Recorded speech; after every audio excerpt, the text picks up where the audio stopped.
मेरे भाइयों, अवस्थी क्लासेज के ऑनलाइन प्लेटफॉर्म में आपका हार्दिक स्वागत है। मैं आपके सामने फोर्थ टेस्ट पेपर जो 16 टेस्ट सीरीज की श्रृंखला चल रही है उसका सब्जेक्ट मैथ का सॉल्यूशन आपके लिए लेकर आया हूं। देखिएगा मेरे भाइयों, पहला क्वेश्चन है मेरे भाई, एक परीक्षा में दो परीक्षार्थियों में से एक परीक्षार्थी ने 60% अंक प्राप्त किए जो न्यूनतम उत्तीर्णांक से 28 अंक अधिक है। तो मैंने आपको बताया था इस जगह पर हमें मिनिमम पासिंग मार्क्स मानने हैं। मिनिमम पासिंग मार्क्स कि कम से कम किस जगह पर पास होगा। फिर मैंने बताया एक छात्र ने आपके 60% अंक प्राप्त किए हैं, ठीक है, और जो कि मेरे भाई न्यूनतम उत्तीर्णांक से 28 अंक ज्यादा है। ठीक है मेरे भाइयों, दूसरा कैंडिडेट है, एक दूसरे परीक्षार्थी ने 40% अंक प्राप्त किए हैं। दूसरे परीक्षार्थी ने मेरे भाई 40% अंक प्राप्त किए हैं जो कि 112 अंकों से अनुत्तीर्ण हो गया, मतलब फेल हो गया। तो ये 112 अंकों से फेल हो गया। अब मैंने आपको एक शानदार एक तरीका बताया था मेरे भाई, जब भी इस प्रकार का सवाल आए तो सबसे पहले आपको परसेंटों का डिफरेंस देख लेना है। परसेंट का डिफरेंस जो मेरे भाई यहां पे आया है 20%। फिर आपको क्या करना है, दोबारा देखिएगा कि 40 से जब हम 60 पर जाएंगे तो 20% आपको ज्यादा बढ़ना पड़ेगा। इसी प्रकार 112 अंक यहां पे है और 28 अंक का फासला यहां पे है। यहां से यहां तक मेरे भाई 112 अंकों का फासला है और यहां से यहां तक मेरे भाई 28 अंकों का फासला है। तो टोटल आपका 140 अंकों का फासला हो गया। अब आपको देखो बेटा, जीरो से आपका जीरो कट गया, दो से आपका एक बार कट गया, दो से आपका 7 बार कट गया। अब देखो कि पूरा का जो पूरा पेपर होता है वो 100% का होता है, तो 100% बराबर आपका हो गया 700। मतलब पेपर के मैक्सिमम जो मार्क्स है, मतलब जो आपका जो पेपर है वो मेरे भाई 700 नंबरों का हो गया। अब आपसे क्या पूछ रहा है, आपसे पूछ रहा है न्यूनतम उत्तीर्णांक प्रतिशत। अब यदि कोई बच्चा ऐसा है जिसने 40% अंक तो प्राप्त किए हैं और वह 112 अंकों से फेल हो गया, अब आपको क्या करना है कि छात्र ने 40% तो अंक प्राप्त किए, अब आपको देखना है कि 112 नंबर पर कितने प्रतिशत बनेंगे। तो आपको 112 नंबर किसमें से आएंगे बेटा, 700 में से, और आपको इसको 100 से मल्टीप्लाई कर देना है। तो जीरो जीरो कट गए, जीरो जीरो कट गई, 7 से ये कट गया बेटा 16 बार। तो आपका राइट आंसर इस क्वेश्चन का आ गया बेटा 56%। तो इस क्वेश्चन का जो राइट आंसर है मेरे भाई, देखिएगा अगला जो क्वेश्चन है आपका वो आपका है मेरे भाई 12%, 15%, 18% का एकमात्र समतुल्य बट्टा। आपको मैंने एक डिस्काउंट का एक सवाल आपको मैंने करवाया था, ध्यान दीजिएगा। आपको जब भी डिस्काउंट की बात चलेगी, जब भी बट्टा की बात चलेगी मेरे भाई, जब भी बट्टा की बात चलेगी तो हमें एमपी चाहिएगा, हम पे मार्क प्राइस चाहिएगा। और मार्क प्राइस जो है वो अपन का है बेटा 100 रुपए मानना पड़ेगा। हमें मार्क प्राइस क्या मानना पड़ेगा, 100 रुपए। अब मैंने बताया कि जब आपको अलग अलग आपको यदि डिस्काउंट दिया हो तो सबसे पहले हम विक्रय मूल्य एसपी निकालते हैं। विक्रय मूल्य क्या निकालते हैं, एसपी निकालते हैं। एसपी निकालने के लिए सबसे पहले आपका एमपी आएगा, एमपी इंटू, इसके बाद मैंने बताया था 12% का जब डिस्काउंट रखता है तो आपका 88% में आपने उस वस्तु को बेच दिया। फिर उस जो वस्तु थी उसको हमने 15% डिस्काउंट दिया, तो मेरे भाई हमने उसको 85% में बेच दिया। और उसके बाद 18% का फिर और डिस्काउंट हुआ तो हमने उसको 82% में हमने उसको सेल आउट कर दिया। आप लोगों के बात बिल्कुल समझ में आ गई होगी मेरे भाइयों कि हमने क्या माना कि हमने जो यहां पे एमपी जो माना, एमपी मतलब अंकित मूल्य जो हमने माना है वो हमने 100 रुपए माना है। दूसरी बात मेरे भाई यहां में एसपी निकालना पड़ेगा। एसपी का मतलब आप लोग सब समझ रहे हो, एसपी का मतलब होता है बेटा विक्रय मूल्य। क्या होता है विक्रय मूल्य? मैंने आपको पहले ही बता दिया, जब आपको अलग अलग डिस्काउंट दिया हो तो एकमात्र समतुल्य बट्टा निकालने के लिए हमें विक्रय मूल्य निकालना पड़ेगा। अब हम इसका कैलकुलेशन करेंगे। दोनों जीरो से आपकी दो जीरो आपकी कट गई है, 5 से इसको काट दूं बेटा 17 बार कट गया, 5 से बेटा ये 20 बार आपका कट गया, 4 से इसको बेटा मैं 5 बार काट देता हूं और 4 से इसको मैं बेटा 22 बार काट देता हूं। अब यहां पे देखो, फिर मैं आपको इसको काट देता हूं बेटा, 2 चौके 8 और 2 एकम 2 मैंने काटा और 2 से आपका ये 50 बार आपका कट गया। अब यहां पे देखोगे, फिर मैं इसको 2 से काट देता हूं बेटा 11 बार और 2 से मैं इसको काट देता हूं बेटा 25 बार। अब आपको जब इसको हम मल्टीप्लाई करेंगे तो आपका बनेगा कि 11 गुणा 17 एकम 17, 17 चौके 68, 68 और 1 69 बटे आपका आया बेटा 25 पंजे 125।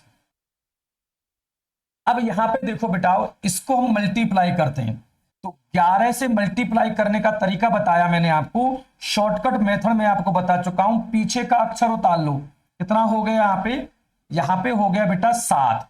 अब 7 में आप 9 को ऐड करो, 9 और 7 16 की 6 का हासिल लगी 1, 9 और 6 15, 15 और 1 16 की 6 का हासिल लगी 1, 6 और 1 7 और आपका ये हो गया बेटा 125।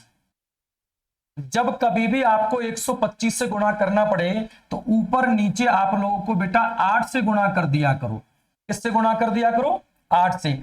8 से गुणा करने पर आप देखोगे ये जो वैल्यू निकल के अपन की आएगी, तो 8 7 56 की 6 का हासिल लगी आपकी 5, 8 6 48, 48 और 5 53 हासिल लगी 5, 8 6 48, 48 और 5 53 हासिल लगी 5, 8 7 56 और 56 और 5 आपका हो गया बेटा 61 आपका हो गया। और 125 को जब 8 से गुणा करेंगे तो बेटा हमारा आएगा 1000। अब हमको पता है कि 3 संख्या छोड़ दशमलव लगाएंगे तो आपका एसपी आ गया 61.336। तो इसको मैं बेटा 61.33 भी मैं आपको लिख सकता हूं। ये अपन का आ गया बेटा एसपी।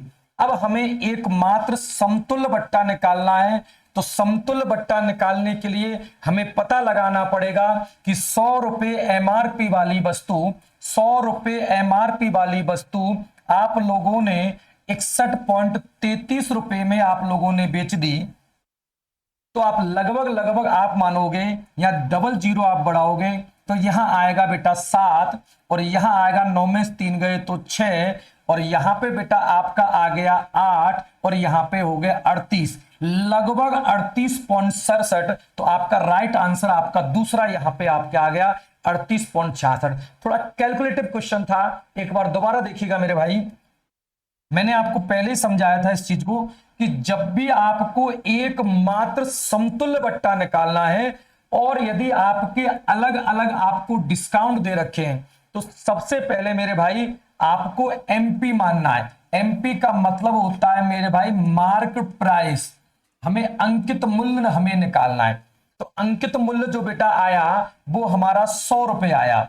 अब चूंकि अलग अलग डिस्काउंट है तो सीधा डिस्काउंट ना निकाल करके मेरे भाई हम विक्रय मूल्य हम यहां पे निकालेंगे। विक्रय मूल्य की जो वैल्यू है वो आपने क्या मानी, अंकित मूल्य गुना 100 minus D1 upon 100, 100 minus D2 upon 100, 100 minus D3 upon 100। इससे हमारा जो बिल्कुल जो एसपी निकल के आया वो आपका ये वाला एसपी निकल के आया। ये वाला जब एसपी निकल के आया तो टोटल डिस्काउंट जब निकालना होता है एमपी में से आपका एसपी घटा दो तो 38.67% आपका आंसर आ गया। तो आपका सेकंड नंबर का आंसर आपका सही है। तो बेटा नेक्स्ट क्वेश्चन पे चलते हैं हम। हाँ जी, नेक्स्ट क्वेश्चन आपका है, बड़ा ही प्यारा क्वेश्चन है और बहुत ही इंपॉर्टेंट क्वेश्चन आप लोगों के लिए है, तो इसको थोड़ा ध्यान रखिएगा। कोई धनराशि एक निश्चित चक्रवृद्धि ब्याज की दर से 3 वर्ष में 216/125 गुना हो जाती है।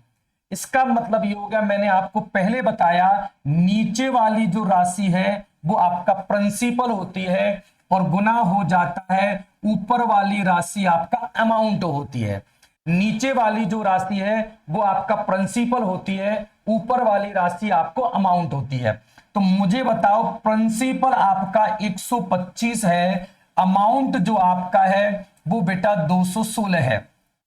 अब मुझे एक बात बताओ बेटा, यहां पे टाइम ऑफ पीरियड आपका 3 वर्ष है और मैंने आपको शॉर्टकट मेथड बताया था बेटा, जब ये 3 साल का डिफरेंस होता है तो ये जो राशि है वो किसी ना किसी की पावर 3 होगी, तो ये 5 की पावर 3 है, और ये वाली राशि किसी ना किसी की पावर 3 होगी, वो ये आपकी हो गई 6। इसका मतलब आपका प्रिंसिपल आपका 5 हो गया, अमाउंट आपका 6 हो गया, इंटरेस्ट आपका बेटा 1 हो गया। अब मैंने आपको क्या समझाया कि जब भी आपको रेट ऑफ इंटरेस्ट निकालनी है तो उसका सूत्र है ब्याज बटे मूलधन गुणा 100%। 5 से बेटा इसको मैं काट देता हूं तो इसका राइट आंसर आ गया बेटा 20%। बहुत अच्छा और इंपॉर्टेंट क्वेश्चन है, पेपर में दे सकता है आपको। तो सिंपल चीज है, इस चीज का ध्यान रखना, बड़ा ही शानदार है कि कोई धनराशि एक निश्चित चक्रवृद्धि ब्याज की दर से 3 वर्ष में 216/125 गुना हो जाता है, तो दर ज्ञात करो। बड़ा ही सिंपल है, शॉर्टकट मेथड आपको मैंने क्लास में भी समझाया था। अब देखिएगा, इसका मतलब मैंने बताया, नीचे वाली राशि आपकी प्रिंसिपल होती है, ऊपर वाली राशि आपका अमाउंट होता है, और टाइम ऑफ पीरियड आपका 3 वर्ष हो गया। इसका मतलब ये वाली जो राशि है वो आपकी 5 की घात 3 है, ये 6 की घात 3 है। इसका मतलब 1 साल में 5 रुपए 6 रुपए हो जाते हैं। इसका मतलब ये जो बात है वो केवल 1 ईयर की बात है बेटा, और मैंने बताया दर जो होती है वो 1 साल का ब्याज होती है, तो 1 साल का ब्याज बटे मूलधन गुणा 100। आपका राइट आंसर बेटा आपका 20% आ गया, तो आंसर आपका पहले नंबर का हो गया। मेरे भाई नेक्स्ट क्वेश्चन पे हम यहां पे चलते हैं, बड़ा ही प्यारा क्वेश्चन है। 4/5, 13/15, 17/20 और 19/25 में से सबसे बड़ी भिन्न कौन सी है? तो एक तो आप डिवीजन मेथड से कर सकते हो और एक आप डिफरेंस मेथड से कर सकते हो। तो आप देखिएगा बेटा, यहां पे 4 और 5 के बीच का जो डिफरेंस है 4 और 5 के बीच का डिफरेंस आपका 1 आया, 13 और 15 के बीच का डिफरेंस आपका 2 आया, यहां पे आपका डिफरेंस 3 आया और यहां पे डिफरेंस 6 आया। आपको मैंने क्या बताया था, जो आपका डिफरेंस है उनका एलसीएम ले लो। तो इनका जो एलसीएम है मेरे भाई वो 6 आया, और आपको कुछ नहीं करना है कि ये आपका 1 है, तो आपको इसकी वैल्यू निकालने के लिए 6 में 1 का भाग दे करके अंश से गुणा कर देना है। ऐसे ही 6 में 2 का भाग दे करके आपको 13 से गुणा कर देना है। इसी प्रकार 6 में 3 का भाग दे करके 17 से गुणा कर देना है। ऐसे आपको 6 में 6 का भाग दे करके 19 से गुणा कर देना है। अब यहां पे देखो, इसकी जो वैल्यू निकल के आई है बेटा 24 निकल के आई है। 2 से आपका ये 3 बार कट गया, तो ये 13 3 39 आपका निकल के आया। 3 से बेटा ये 2 बार आपका कट गया, तो 17 दूनी 34 आपका निकल के आया। 6 से आपका 6 कट गया, तो 19 आपका निकल के आया। अब आपसे पूछ रहा है कि इनमें सबसे बड़ी भिन्न कौन सी है, तो सबसे बड़ी भिन्न आपकी निकल के आई है 39। मान किसका आया है? 13/15 का आया है, तो राइट आंसर आपका 13/15 हो गया। एक तरीका आपका है। दूसरा आपका डिवीजन मेथड है, जैसे 4/5 है। अब 4 में 5 का भाग दो, तो भाग टूटे की सुपर है, दशमलव लगाई 5 × 40, तो इसकी वैल्यू हो गई 0.80। इसकी वैल्यू जो है वो 0.80 हो गई है। दूसरा है बेटा 13/15। अब 15 का भाग देंगे बेटा 13 में, तो भाग टूटे की सुपर हो गई, दशमलव लगाई और यहां पे 0 लगा दिया। 15 × 8 = 120 आपका हुआ। तो आपका रिमाइंडर बचा 10 और 0 लगाया तो 15 छिक्की 90 आपका आ गया। ऐसे बेटा यदि मैं 17/20 की वैल्यू निकालूं तो आप देखो बेटा भाग टूटे की सुपर 10 मतलब 170 हो गया। तो 20 अट्ठे कितना हो गया बेटा आपका 160। रिमाइंडर यहां पे 10 बचा 0 हो गई, बी पंजे 100 आया। अगला जो है बेटा आपका 19/25 है, तो 25 भाग टूटे की सुपर दशमलव लगाया, 25 सत्ते 175 आपका आया। तो आपका 15 बचा, 25 छिक्की 150। आप देखो यहां पे सबसे ज्यादा मान 0.86 है, तो अपन का 13/15 सही है। ध्यान रखो ये थोड़ा एक लेंदी मैटर है, और मैंने जो आपको शॉर्टकट मेथड बताया उसका आप थोड़ा ध्यान रखो। आपको क्या करना है, इन संख्याओं के बीच का आपको डिफरेंस निकाल लेना है। इन संख्याओं के बीच में आपको क्या निकाल लेना, डिफरेंस। यहां 4 और 5 का डिफरेंस कितना आया बेटा 1। यहां पे 13 और 15 का बीच का डिफरेंस आया बेटा 2। यहां पे डिफरेंस आया बेटा 3 का, और यहां डिफरेंस आया 6 का। अब आपको क्या करना था, 1 2 3 और 6 का एलसीएम लेना था। तो एलसीएम अपन का कितना आया बेटा 6। एलसीएम कितना आया 6, और जो भी एलसीएम आया उसमें डिफरेंस से डिवाइड कर देना है, और आपका जो अंश से गुणा कर देना है। जिसकी वैल्यू ज्यादा आए वो बड़ी भिन्न है, और जिसकी वैल्यू छोटी आए वो छोटी भिन्न है। तो यहां पे इसकी वैल्यू 24 आई, इसकी वैल्यू बेटा 39 आई, इसकी वैल्यू बेटा 34 आई, इसकी वैल्यू 19 आई। तो सबसे ज्यादा मान 39 है, जो कि 13/15 का आया। तो राइट आंसर आपका दूसरा हो गया। नेक्स्ट क्वेश्चन में चलते हैं मेरे भाई। किसी कोण के संपूरक कोण, किसी कोण के संपूरक कोण का मान, जैसे कोई कोण मैंने ए ले लिया, तो इसका संपूरक कोण होगा मेरे भाई 180 माइनस ए। क्योंकि हम जानते हैं यदि दो कोणों का योग 180 डिग्री हो तो वे एक दूसरे के संपूरक कोण होते हैं, ध्यान रखिएगा। अब क्या कह रहा है, किसी कोण का संपूरक कोण का मान, मतलब इसका जो मान है वो वास्तविक मान के 4 गुने से 10 अधिक है। बात समझ में आ गई? दोबारा समझो। किसी कोण का संपूरक, किसी कोण मैंने मान लिया ए, और संपूरक कोण आपका हो गया मेरे भाई 180 माइनस ए। तो वास्तविक कोण क्या है बेटा ए। तो आप समझो कि ए है 4 गुने से 10 अधिक है। यहां तक बिल्कुल समझ में आ गया। अब आगे बढ़ते हैं, इसका हम सॉल्यूशन करते हैं यहां पे। तो देखो ये 4a हो गया, इधर माइनस की राशि थी इधर आएगी, तो बेटा प्लस का a हो गया, इक्वल टू आपका 180 है ये। 10 का पक्षांतरण करेंगे, माइनस का 10 आपका आएगा। मेरे भाइयों 4a और 1a, 5a बराबर आपका आएगा 170। 5 से मैं काटूं इसको, दो ध्यान दो, 5 तिया 15 होगा और 5 चौके 20 होगा। वास्तविक मान उस एंगल का 34 डिग्री आ गया। अब क्या कह रहा है, उस कोण का पूरक कोण। पूरक कोण किसे कहते हैं, जब दो कोणों का योगफल 90 डिग्री आ जाए तो वे एक दूसरे के पूरक कोण कहते हैं। तो मैं आपसे पूछ रहा हूं 34 डिग्री का पूरक कोण। मेरे भाई पूरक कोण को हम अनुपूरक कोण भी कहते हैं। तो आपको क्या करना है मेरे भाई, 90 में से 34 घटा देना है, 56 डिग्री आपका आंसर आएगा। तो 56 डिग्री आपका थर्ड नंबर का आंसर आ गया। तो ये आपका राइट आंसर हो गया इस क्वेश्चन का।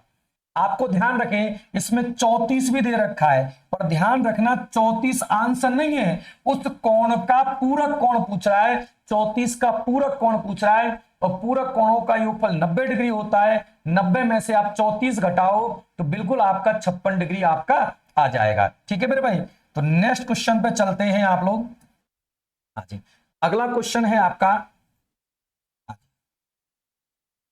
हाँ जी, अगला क्वेश्चन है, बालकों को गणितीय त्रुटियों का पता लगाने के लिए आवश्यक है। तो त्रुटियों का पता लगाने के लिए नैदानिक परीक्षण आवश्यक है। त्रुटियों का पता लगाने के लिए नैदानिक परीक्षण आपका आवश्यक है। तो इसका राइट आंसर आपका दूसरा हो गया, ये मैंने आपको समझा दिया था। ठीक है, हाँ जी, नेक्स्ट क्वेश्चन पे चलते हैं बेटाओ। हाँ जी, अगला क्वेश्चन है, विद्यालय में ज्यामिति पढ़ाने के लिए संश्लेषणात्मक विधि का प्रयोग निम्नांकित में से किसके पश्चात किया जाना चाहिए? तो ये तो बिल्कुल सिंपल सवाल हो गया। तो ये विश्लेषण के द्वारा होता है। विश्लेषण के बाद मैंने आपको पहले ही बताया था कि क्षेत्रफल और परिमाप ज्ञात करने के लिए विश्लेषण और संश्लेषण दोनों विधियों का एक साथ प्रयोग किया जाता है। और मैंने आपको बताया टीचर ज्यामिति में कैसे पढ़ाता है। टीचर छात्र से प्रश्न करता है और छात्र उसका उत्तर देता है।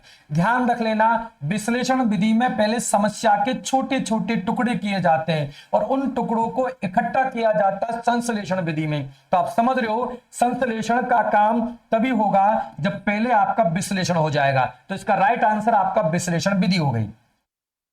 नेक्स्ट पे चलते हैं, जो विद्यार्थी ज्यामिति नहीं समझ सकते हैं इस विद्यालय में नहीं आ सकते, यह कथन प्लूटो का है।